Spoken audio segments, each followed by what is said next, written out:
думаешь, у тебя хватит сил и контроля?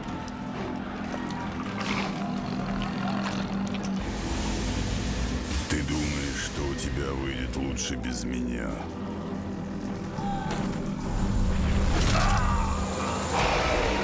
Дурак.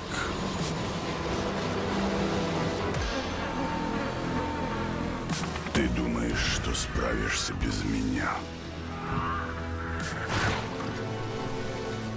Ты не сможешь. Я тебе нужен. Alright, this is not the point I'm making. This comparison makes for a great opening bit, but it falls apart if you think about it more than 30 seconds. This is gonna be a video about Mother Russia Bleeds, of course, a video game that came out in 2016, and this is my perspective on it, as an actual person from Russia, an actual Russian.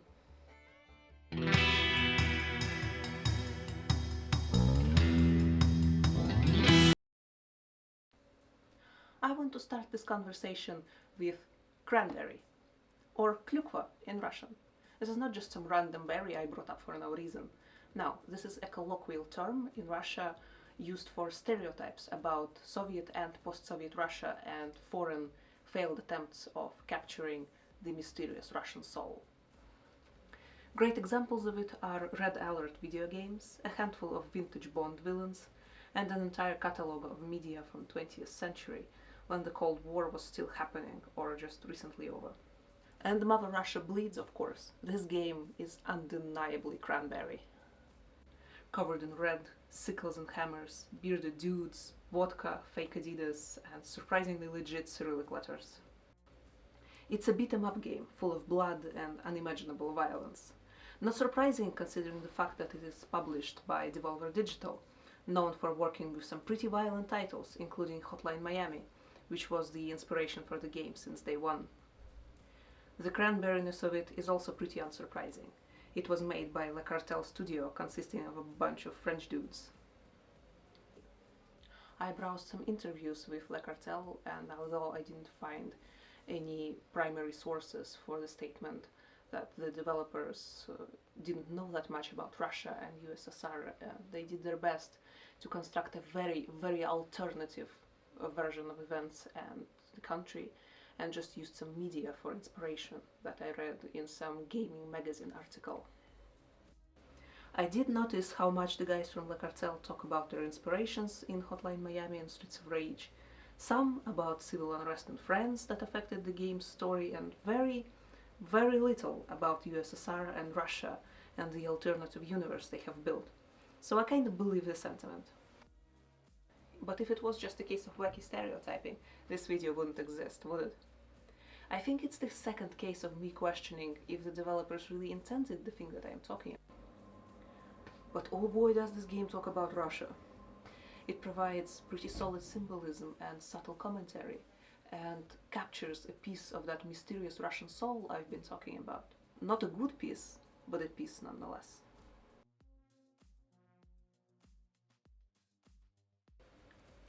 First of all, this game is about horrible, horrible people in a horrible, horrible country.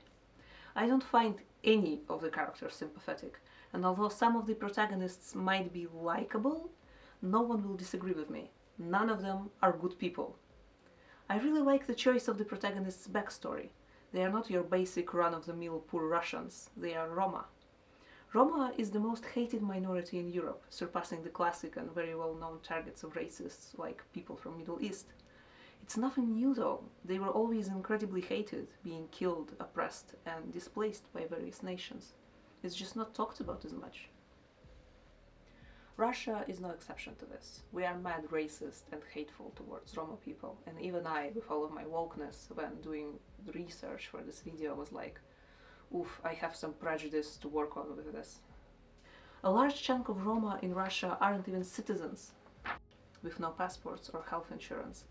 Their children being unable to attend schools because they legally do not exist, and parents being unable to find any legal work or own property. They live in very secluded communities, usually in poorly developed suburbs. They are known for being involved in drug dealing in pre-internet times in Russia, of course for stealing, for having children smoke, drink, and have children at the age of like 11, and for their strive for opulence, no matter the poverty. These things are, of course, heavily stereotyped and exaggerated, but they do have some semblance of solid ground beneath them. The ground being they are historically denied the opportunity to live in any other way. With all of this in mind, I easily believe in Sergei, Ivan, Natasha, and Boris. Tough and cruel people who haven't seen much in life apart from violence and poverty. I like how people from the most hated minority in Russia is at the core of this fictional Russia story. And they are horrible people indeed. We don't even get the little talking moment of, oh no, I am a killer. Nope. Just straight to practicing their moves on hobos. And then murder. They have killed before and they don't have a problem with it. Enjoys mocking his enemies. Shows nothing but disdain for her foes before killing them. This wild and unpredictable killer belongs in psychiatric facility. More violently aggressive than the others. These are the heroes that this deranged country got, because there is no one else. Hard to be the good guy. Hard to have morals when you are cold, hungry, and scared. Hard to stay human when the world doesn't see you as one. Some people manage it, of course. Some people stay good or die trying. But we will not see them in this game.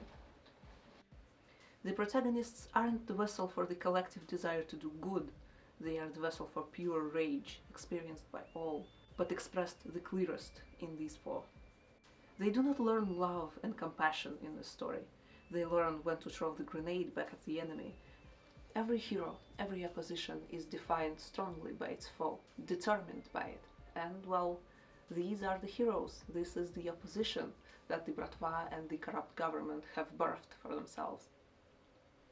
Any reasonable and righteous people who try to oppose such enemies will choke, and eventually there will be no one left. So there is this pretentious allegory, very popular with Russian pseudo-intellectuals. This is like playing chess with a pigeon. It will throw the figures around, shit on the board, and think it has won.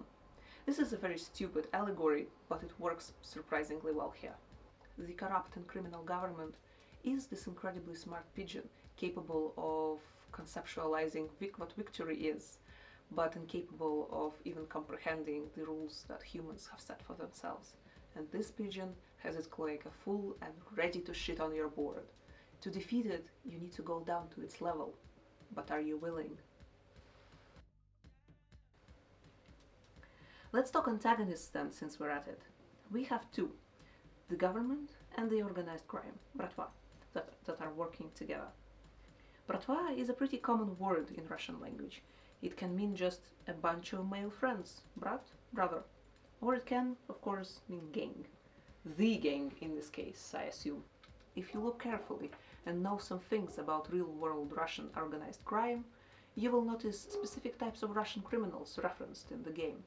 I will not talk about them in detail here, too big of a topic, but I will note that pretty much all criminals in Russia, even if they are not part of the thief hierarchy themselves, and plenty of regular people are familiar and somewhat compliant with понятия, a code, a law that is followed by thieves. It is very pretentious in certain parts and very offensive in others. A very peculiar blend of traditionalism and conservatism with antisocial behavior. It is often evoked in culture and media, and the amount of TV shows and movies depicting bandits in a positive light is huge. Russian government is also very traditionalist and antisocial at the same time, invoking понятия themselves, fighting to preserve the status quo, upholding the front of Soviet ideals and nostalgia of imperial times, while having underground fights and sex clubs at the same time. The line between the criminals and the police is intentionally blurred in the game. There is a special kind of criminals in Russia. Werewolves in insignia, policemen, using their position and rank to cover their various crimes, from taking bribes to killing and dismembering women. Seriously, fourth most prolific serial killer, according to Wikipedia, is a Russian cop, and he's not the only one. The justice system was a great place for cruel and immoral people in Soviet Union, almost from its very beginning. The fusion of crime and law is not surprising. Granted that allegations of government officials mingling with organized crime for mutual gain, political and financial, are incredibly common to this day. At the top of it all, we see just a guy. His rank is unspecified, his name not mentioned. General Secretary, President, Alexei, Vladimir, Dmitry. Unlike some people, his face is not on every billboard, not on every wall, his name not in every mouth. Maybe once he was a beloved dictator, retired to hiding in his office, losing his status of a man and just becoming synonymous with the government, merging with the flag in the eyes of its people. Maybe he's just a disposable puppet leader, one of many.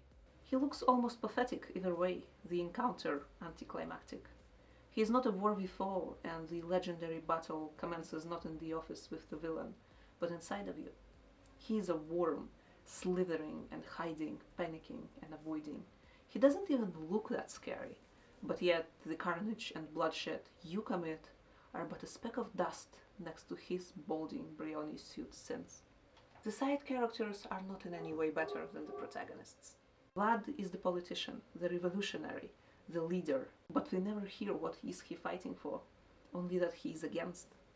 Does he even have the vision of what his Russia will look like? What exactly will he build when he has finished tearing down? The only thing we see him build in the end is the monument, commemorating the mass murder at the core of his revolution. He is also a product of his world, living in a dictatorship, seeing the pain, the disorder, barely keeping your head above water will easily blind you to visions of the future. Even if you find the fighting spirit in you, all it can do is fight out of rage, not hope. I don't know what the different Russia would look like too. Vlad is also calculating, manipulating the protagonists to do the murdering for him, pushing the protesters. When the soldiers shoot at his protest, he is not that horrified or stricken with grief, even for a moment. He is pleased. It drove people over the edge to his revolution. He sends a child as a messenger out in the battlefield, claiming that the soldiers of the regime he called inhuman and cruel wouldn't shoot a child, and if they would, it would fuel the revolution further. So easy to read between the lines. Mikhail is also a man of his time, a very, very scared man. His practicality is his only support, survival his main motivation. Get some money together from the street fights, make it until tomorrow, and spend tomorrow surviving too. The pain of the rift between the protagonists and Mikhail is a familiar one. You can easily find yourself grown up around parent figures who made you who you are, yet they are not who you are. Your strength comes from them, but they are weak. Their betrayal, although motivated in loyalty and protection, unforgivable. Mikhail is the bootlicker who hates the boot, but he is too hurt and beaten by life to see another way. He keeps striking bargains in which he only loses, telling himself over and over how it would have been worse if he didn't. We never get to understand the logical reasoning behind his betrayal, the why buried under layers and layers of if. Did he even know that he was betraying us? Does even he himself understand the logic? Bratva is scary, but Mikhail terrifies himself first. He can never grow a spine and resist, dying a hand's reach away from the freedom he didn't fight for. I've met some Mikhails in my life, and not all of them have all of their limbs still attached. I could talk about the others in the Roma camp, people digging through the mud and keeping warm in plastic-wrapped shacks, looking for any escape they can get for a moment. But instead, I want to talk about this sex club guard, the cog in the machine. He is familiar too. He is somewhat comfortable. He's got a home, a car, a family, a nice suit. He's not fully satisfied with his life, of course, but he's got a better deal than Mikhail, that's for sure. Mind your business and you will be okay. Leave things as they are and they will leave you as you are. He isn't outraged by things and people in the club he's guarding. He's just tired of his job and full of his own little problems, in his own little world. The sweet, sweet average man. The characters aren't the only ones painting a vivid picture of Russia. The environment design is on point as well. Everything is red, black, grey, brown, dirty, bloody. Bodies of anyone who dared to cross your way litter the ground, blending in with mud and trash that can be used as a weapon. Of course you can walk people with rusty chairs and dirty toilets, or a severed head. The only things that look new and fresh when still hitting the ground are the police batons. How fitting. I don't even have to tell you what all of this means. It's pretty on the nose, isn't it? Fat pigs eating dead bodies of necro-addicts. No metaphor can be more literal. Staring at piles of rust and rot, sometimes I could barely see the protagonist in it. Even the clean and rich rooms of the elites look the same when we're done with them. Oh, but the rooms of the elites! The further you go, the crazier the property of the bratva and the government gets. More and more tasteless gold and flaunting of the ridiculous wealth. They have probably killed off and chased away all of the worthwhile interior designers, surrounding themselves in things that they think would belong to a king. For a Soviet regime, they sure love to cosplay royals. Somehow painting the rooms of your oppressors with blood and entrails, littering broken glass and shelves all over makes it look much more like home. Is this all? All we can ever see is red. And then you see it.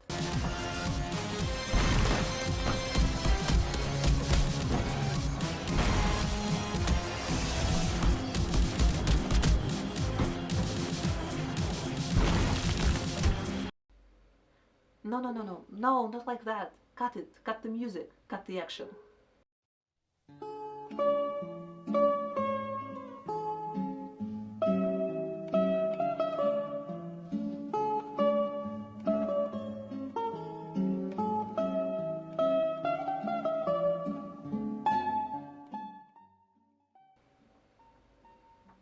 She shows herself best on the train levels, but she is everywhere once you climb out of suffocating rooms and hallways to breathe in her air. Mother Russia. With your eyes on the carnage you can't see, but it doesn't mean it isn't there. This country is breathtakingly beautiful, with wild forests, tall and snowy mountains, clear deep lakes and rivers, castles, churches and homes built by generations upon generations of people, of dozens of nations all fusing together to be Russia on this insanely big landmass. The motherland. Many people would want to detach the good things from the bad. This is the real Russia and this is not. But as she birthed the heroes of the past, the kind and resilient common folk, she also birthed the murderers and tyrants as well. These are two sides of the same coin, and no matter how much time you spend on one side or the other, they are inseparable. You can get caught up in the violence and never see the beauty of the other side. But you can get lost in the beauty and never notice the ugly until it's too late as well. The virtues are natural on this land, but so are the sins. Greedy bastards did not descend from outer space. This country created them as they created the protagonists. Russia is an endless circle of enabling that seems impossible to break. It's easy to remove responsibility from one side or the other. The government does it because people allow it, so it's really the people's fault. The people are innocent because the impoverished and gaslit individuals will not rise up knowing it will only lead to their death or imprisonment. The truth is inconveniently in the middle, in the constant stalemate between the sides. If I don't escalate, they won't either. Who escalated in the game? The government attacking the Roma camp? The protagonists with their revenge? The Russian soil is red with blood regardless. The blood of Russia. The blood of animals is just some water, salt and wacky proteins. The blood of the land is its people. Russia is losing its life force. Men and women who could do good lost in senseless bloodshed to drugs and poverty, fleeing the country. Mother Russia is bleeding herself and her citizens at an alarming rate. But even with that, if nothing accelerates it, it will take years and years for such a leviathan of a nation to succumb to the blood loss.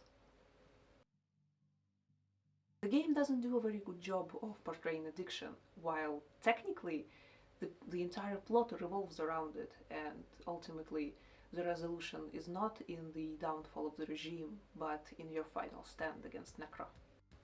We will never see the mental struggle of it, the slow descent, the abandonment of anything just to get that hit, the reality of the body shutting down from the damage. You vomit a bunch and you see things and fight some demons. This is not how addiction works. Why such shitty portrayal? Well, because necro isn't a real drug, and it bearing any resemblance of a real thing would be mad inconvenient for the genre. And, well, it can be a big sexy metaphor. Look, even the personification of it even looks punk as fuck.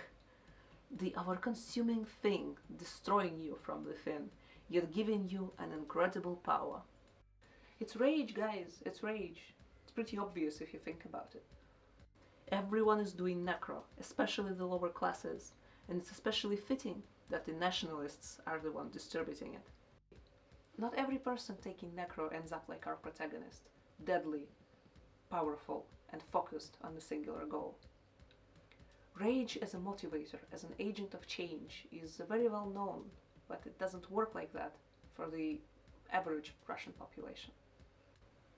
There are basic junkies, sprawled here and there using necro to escape the oppressive reality. Go in some road rage, lash out on a retail worker, beat your wife and children, kick a stray dog. Direct your rage somewhere where you can, because there is no way you can influence the real source of it. Feel in control for a little bit.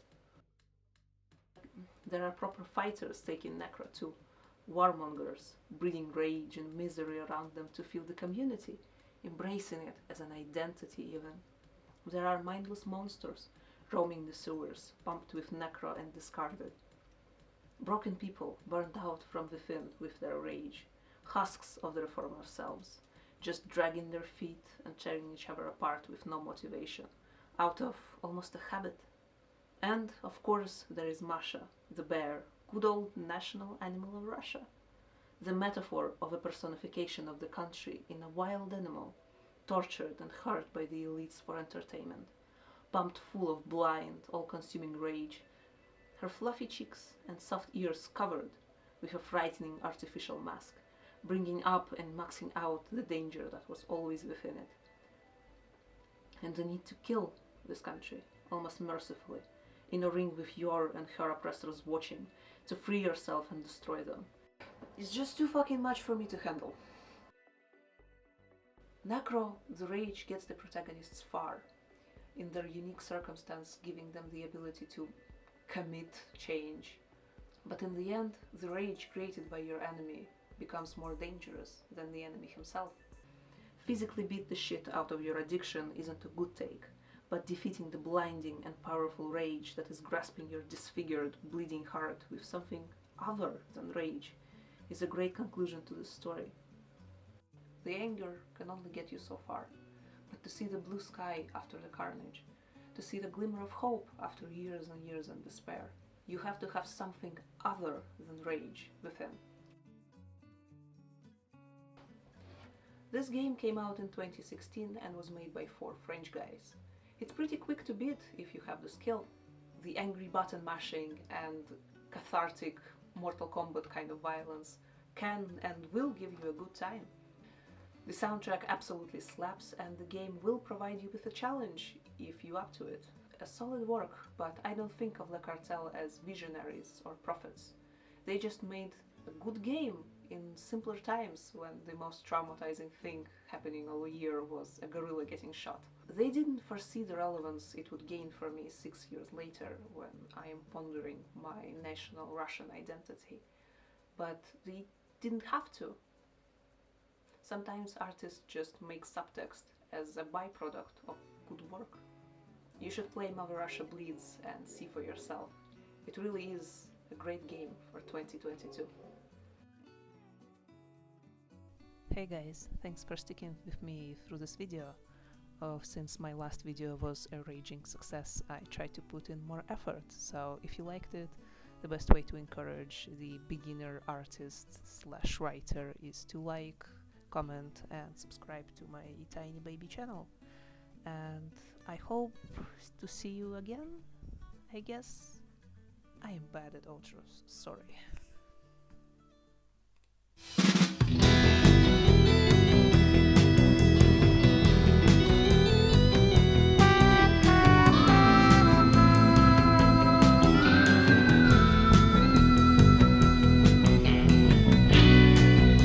Bye.